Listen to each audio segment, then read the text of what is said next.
तो बच्चे हम लोग आज का वीडियो का टॉपिक है how do metals and non metal react. कैसे मेटल और नॉन मेटल आपस में क्या करते हैं, रिएक्ट करते हैं। तो यहाँ पे सेंस है, तो मेटल और नॉन मेटल रिएक्ट करेंगे तो क्या बनाएंगे, प्रोडक्ट।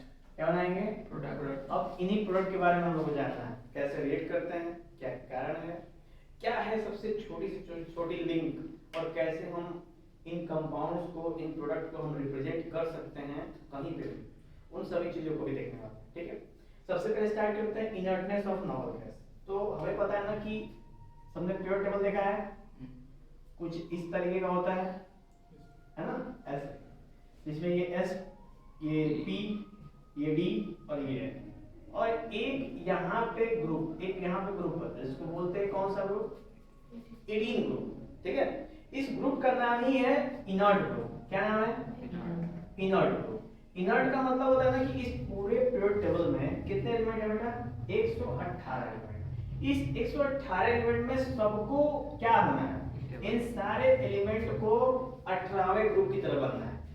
क्यों, क्योंकि पता है ना कि हमारे सोसाइटी में गौर करो तो जो सबसे अमीर बंदे होते हैं, अमीर लोग होते हैं, दूसरे लोग उनकी तरह नकल करते हैं और वो भी उनकी तरह बनने की कोशिश करते हैं कि हम भी पैसे बहुत ज्यादा क्या करते हैं, अर्न करें। ठीक है, या फिर अगर बात करें हम लोग, तो अगर कोई संत महात्मा है और किसी संत महात्मा से आप इंस्पायर हो गए तो आप भी क्या सोचोगे कि हम भी आगे चल के इन्हीं की तरह बनेंगे। तो वैसे ही सेम पीरियड टेबल में कौन है, 18वां ग्रुप। ये भी संत हैं सब। संत कहने का मतलब इनको संसार के मोह माया से कोई मतलब नहीं है। इनको आप बताओ कि इसमें मोह माया क्या है, तो मोह माया है इलेक्ट्रॉन। वही ना मोह माया है इनके लिए, पैसा रुपया क्या है, कुछ नहीं, इनके लिए मोह माया क्या है, इलेक्ट्रॉन। इधर के सारे बंदे इलेक्ट्रॉन के लिए लेते हैं, देते हैं, झगड़ा करते हैं, लेकिन 18वें ग्रुप वाले कुछ नहीं करते हैं, एकदम चुपचाप शांत रहते हैं, क्योंकि इन्हें पहले से ही उसकी प्राप्ति हो चुकी है, ये पहले से स्टेबल है।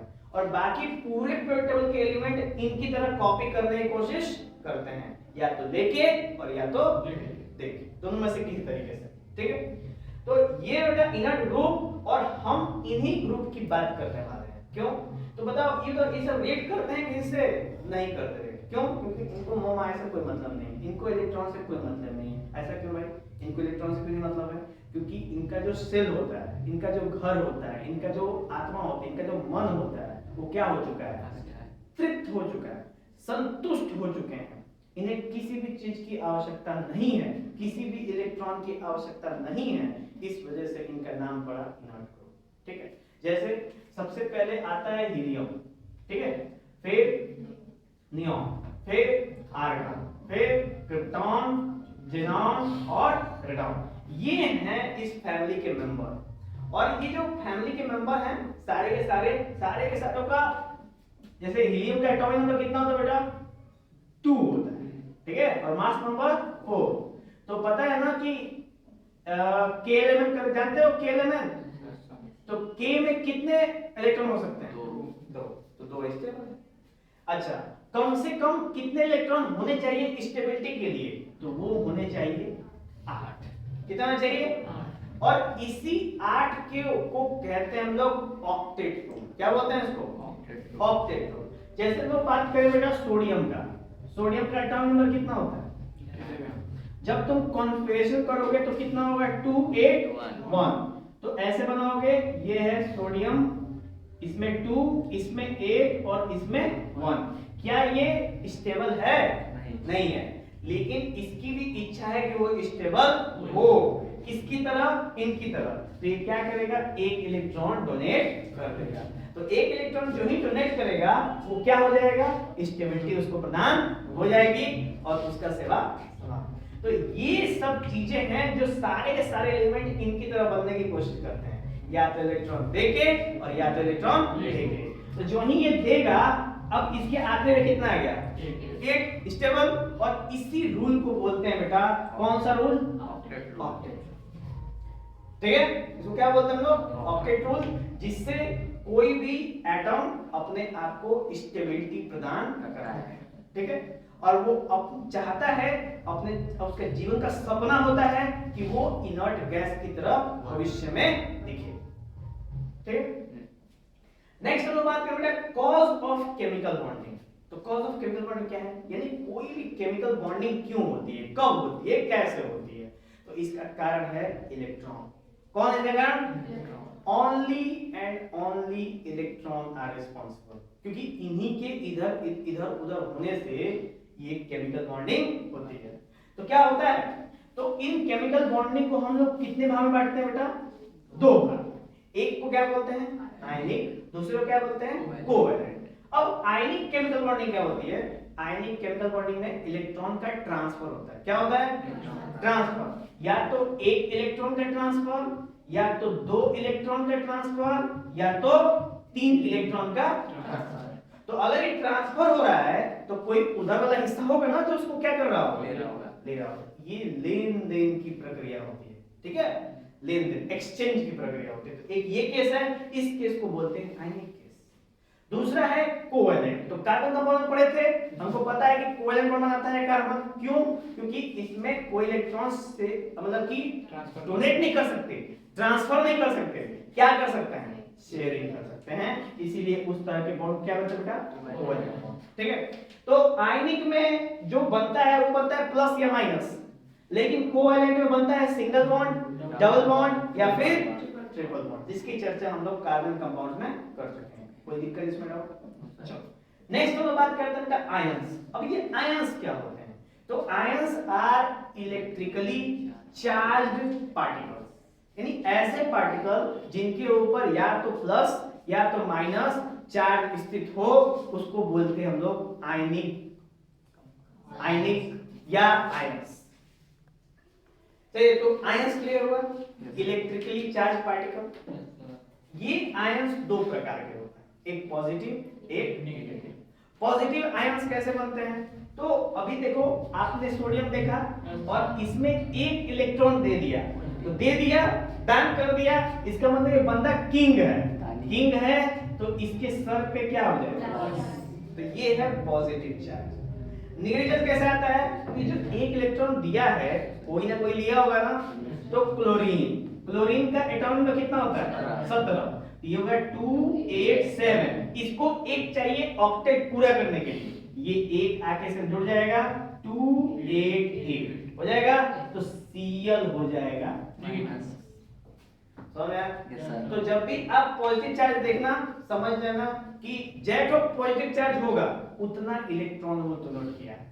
एक होगा तो एक दिया है, दो होगा तो दो दिया है, तीन होगा तो तीन दिया है। तीन से अधिक नहीं दे सकता या तीन से अधिक ले नहीं सकता, दिमाग में रखना। ठीक है, चलो, तो ये था बेटा हम लोग का आयंस का कॉन्सेप्ट। नेक्स्ट है इलेक्ट्रॉन डॉट स्ट्रक्चर। अब इलेक्ट्रॉन डॉट स्ट्रक्चर क्या होता है, इसको जानना बहुत जरूरी है, क्योंकि एग्जाम में इसको बनाने के लिए आता है। ठीक है, इसको देखेंगे हम लोग ध्यान से। इलेक्ट्रॉन डॉट स्ट्रक्चर देखो क्या होता है।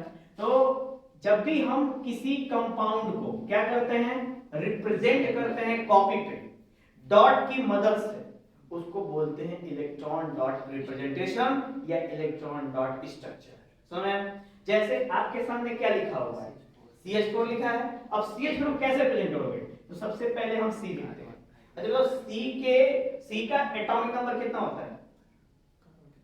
6 तो 6C12। अब कॉन्फिगरेशन करो तो 2,4, यानी इसको 4 चाहिए स्टेबिलिटी के लिए। 4 चाहिए, इसका मतलब इसके आउटर मोस्ट ऑर्बिट में कितने इलेक्ट्रॉन है बेटा? 4। अब बात करते हैं हाइड्रोजन का। हाइड्रोजन का एटॉमिक नंबर कितना होता है? 1, यानी उसमें कितने इलेक्ट्रॉन है? 1। अच्छा, तो हाइड्रोजन में हम लिखते हैं 1H1। तो 1H1 है, यानी कि इसके एटॉमिक नंबर कितना है? 1। और ये किस ऑर्बिट है बेटा? K में। और K में सबसे मैक्सिमम कितना हो सकता है? 2 हो सकता है। यानी अगर इसको एक और मिल जाए तो ये क्या हो जाए? स्टेबल हो जाए। अच्छा, इसको कितना चाहिए? 4। तो अगर इसको 4 और मिले तो क्या हो जाए? स्टेबल हो जाए। तो अब देखो हाइड्रोजन, तो यहाँ पे 4 हाइड्रोजन है, H H H H। अब हाइड्रोजन का इलेक्ट्रॉन ये है आपके साथ। ठीक है, सब हाइड्रोजन में और कार्बन में गए एक जगह मीटिंग में, मीटिंग में कार्बन ने कहा कि तुम हमको अपना इलेक्ट्रॉन दे दो और हम तुमको अपना इलेक्ट्रॉन देते हैं, दोनों लोग क्या हो जाएंगे, स्टेबल हो जाएंगे। तो कहा तो ठीक है, तो कार्बन अपना इलेक्ट्रॉन लेके आया और हाइड्रोजन अपना, तो हाइड्रोजन कितने हो गए, कितने हो गए, कितने हो गए, कितने हो गए, यानी हाइड्रोजन अब स्टेबल हो गया, एक उसका खुद का और एक कार्बन का। समझ? अब जब हाइड्रोजन काम बन गया तो कार्बन बोलेगा अब हमको भी दो ताकि हम भी क्या हो जाए, स्टेबल हो जाए। तो यहां से कार्बन क्या हो जाता है, गिनो, 2 4 6 8 हो गया stable. This representation is known as electron dot. अब इस तरीके से आप किसी भी कोवैलेंट कंपाउंड को रिप्रेजेंट कर सकते हैं, ठीक है। आयनिक को नहीं कर पाओगे, क्यों? क्योंकि आयंस में इलेक्ट्रॉन क्या होता है, जब ट्रांसफर होगा तो कैसे करोगे, ठीक है। लेकिन जो शेयरिंग होती है उसको आप इससे क्या कर सकते हो, दिखा समझा? Yes sir. कोई दिक्कत? कौन सा वाला? 4 अगर 0 तो क्या होगा, नेगेटिव है पॉजिटिव मिल जाएगा इस वाले में, किसमें, टॉपिक बोलो। आयंस में, आयंस बेटा कभी भी चार नहीं होते। जब भी चार शब्द आ जाएगा समझ लेना वो कोवैलेंट हो, क्या हो गया वो, और यही चार से कम है तो आयनिक है, चार से अधिक है तो भी आयनिक है, पर चार है तो आयनिक नहीं है, ठीक है, समझा? चलो,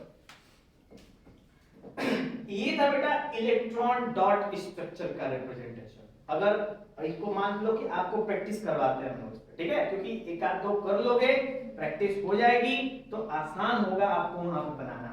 वरना अगर किसी चीज का आ जाएगा, जैसे C2H4 आ गया, C5H10 आ गया, तो फिर वहां पे गाना गाओगे बैठ के, ठीक है, और वो गाना कोई सुन नहीं पाएगा।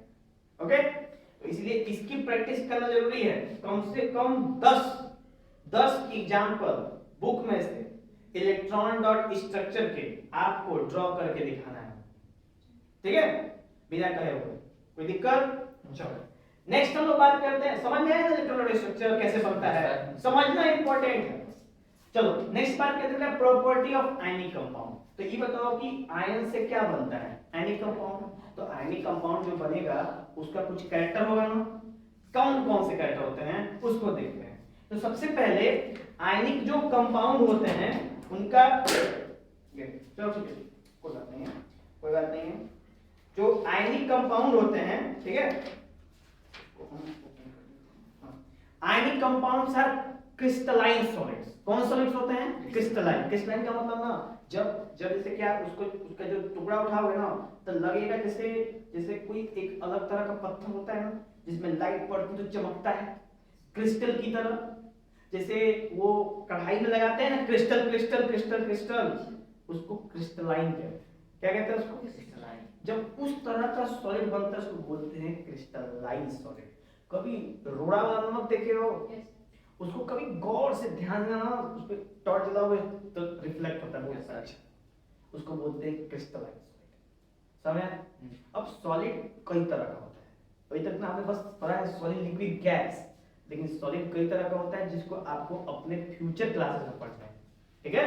चलो नेक्स्ट बात कर रहे हैं क्रिस्टलाइन सॉलिड।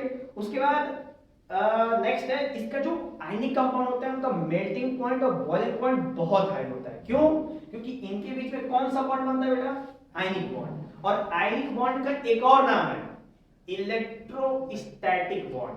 नोट कर सकते हैं हम लोग, आयनिक बॉन्ड का एक और नाम है इलेक्ट्रोस्टैटिक बॉन्ड, यानी जिसमें जो बॉन्ड बिजली की वजह से बनता है, इलेक्ट्रिसिटी की वजह से बनता है, उसको बोलते हैं इलेक्ट्रोस्टैटिक बॉन्ड।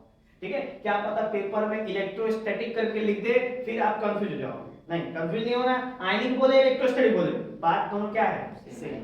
समझा?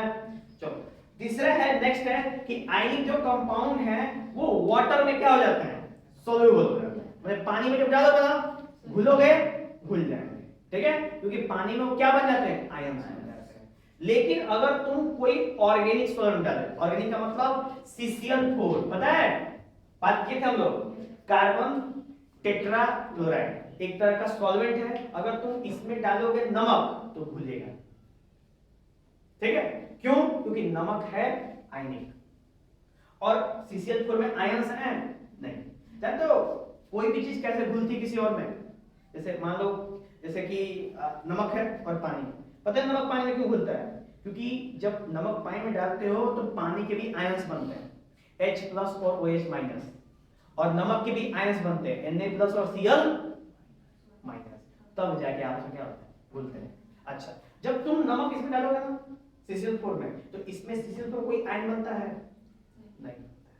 CCl4 में आयन बनता ही नहीं है। जब आयन नहीं बनेगा तो घुलेगा नहीं। यही कारण है, इसमें क्वेश्चन को पूछता है कि why NaCl is dissolved in water but not in organic solvent।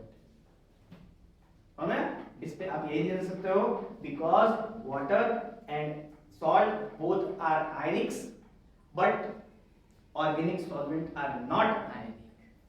Okay, चलो नेक्स्ट है हमारे पास कि जो आयनिक कंपाउंड होते हैं वो इलेक्ट्रिसिटी क्या करते हैं? कंडक्ट करते हैं। लेकिन कब? जब उनको आप पानी में मिला दोगे तब। इस पे भी क्वेश्चन पिछले साल पूछा था बोर्ड में कि डज सॉल्ट कैरी करंट? तो बहुत सारे बच्चों ने लिखा था यस। अरे कैसे? नमक कैसे कैरी करेगा? नमक को जब पानी में मिला दोगे, घोल दोगे, आयंस बनेंगे तभी तो कैरी करेगा। बस यहाँ पे तो ऐसी गलतियां नहीं करनी है, MCQ में आया था। ठीक है, चलो नेक्स्ट है हमारे पास बस यही 3-4 पॉइंट थे किसके? Property of ionic compound. पहला melting point, boiling point, crystalline solid, conductivity. समझ?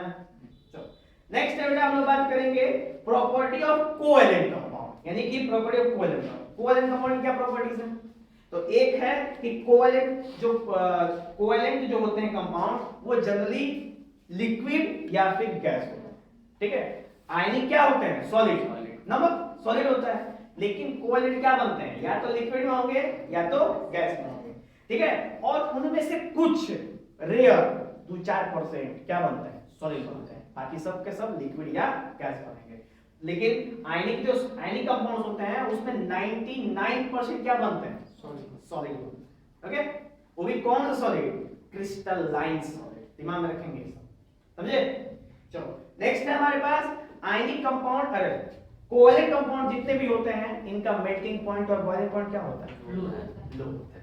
ठीक है, उसका उल्टा करता है। ठीक है, जितने भी कोवैलेंट कंपाउंड होते हैं पानी में नहीं घुलते। किस में घुलते हैं?